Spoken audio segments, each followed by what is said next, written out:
I don't know who came up with National Cat Day, but when the animal revolution comes, I'm blaming you. Investor Beat starts now.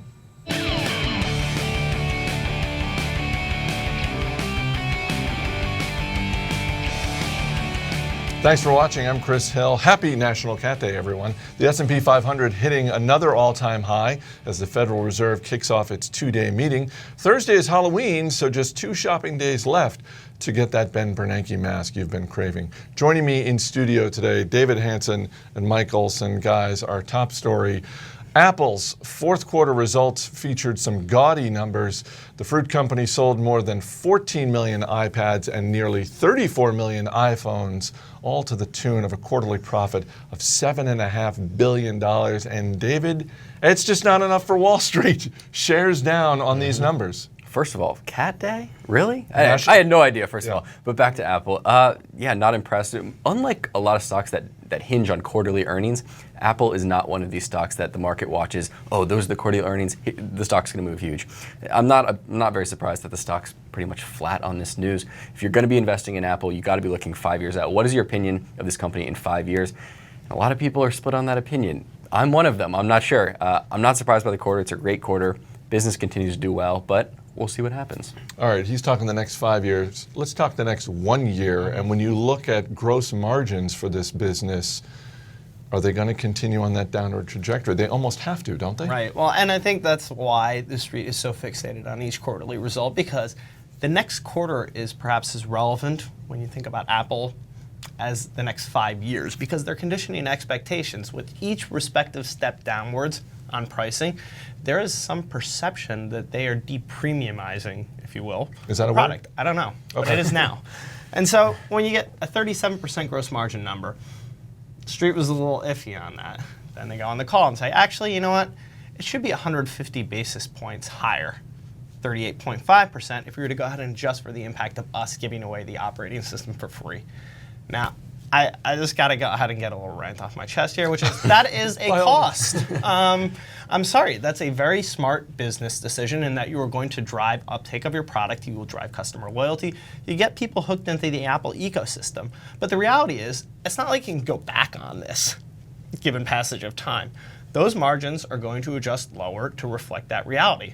You'll grow your unit volume as a consequence of it, but it's not a 37% asterisk.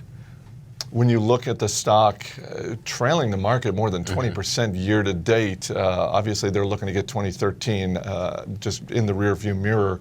What do you think of the shares right now? That's the question, right, with Apple. Everyone says it's undervalued. Look at the numbers. Look at that PE. It's undervalued. I don't think it's that simple. I think if you believe the company can innovate new products that are going to revolutionize the next big thing, then I think it's a buy today. But if you have worries about that and you don't think they're going to do it, it's not a buy.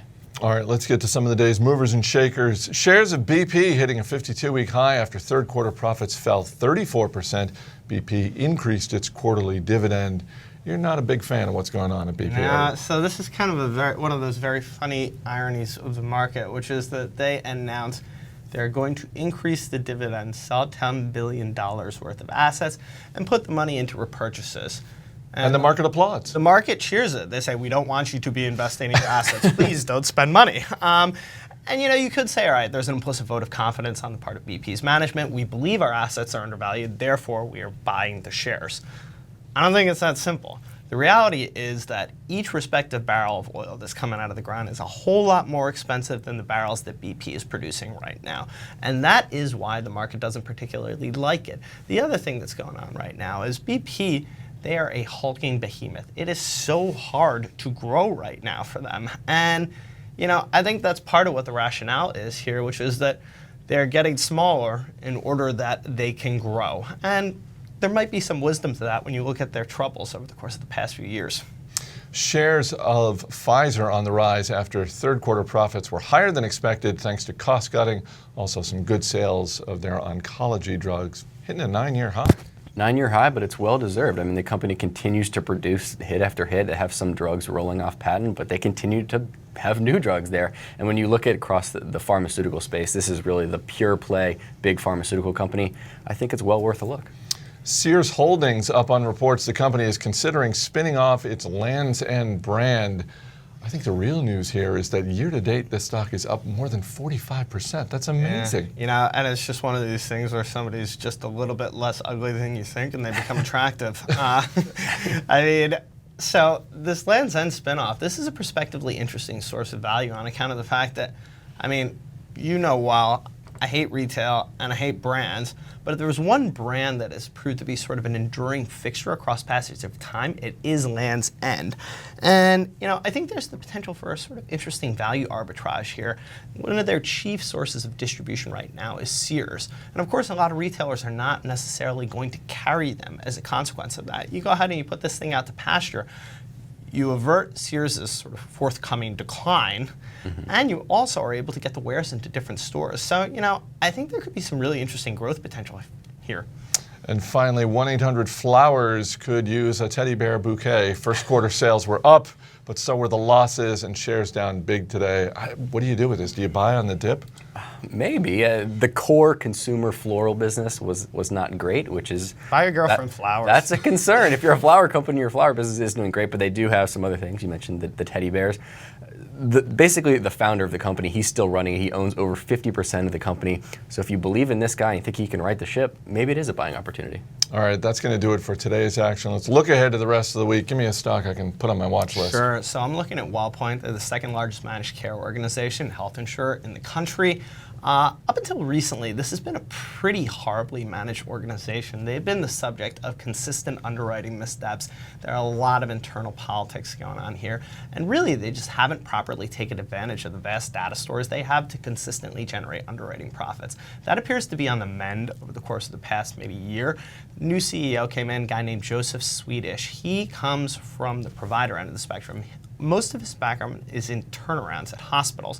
What he's very famous for doing is employing data effectively to effectuate these turnarounds.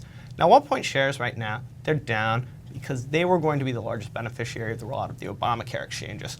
Obviously, folks are concerned that isn't going to happen. I heard there was a little bit of a hiccup there. There was a hiccup. And there's an even larger concern that the individual mandate might be pushed off for some indefinite period of time, which would really wreak havoc on the economics of health insurers' business because they've been forced to accept lower margins as a consequence of Obamacare. I don't think that's going to happen because everyone recognizes that is not good.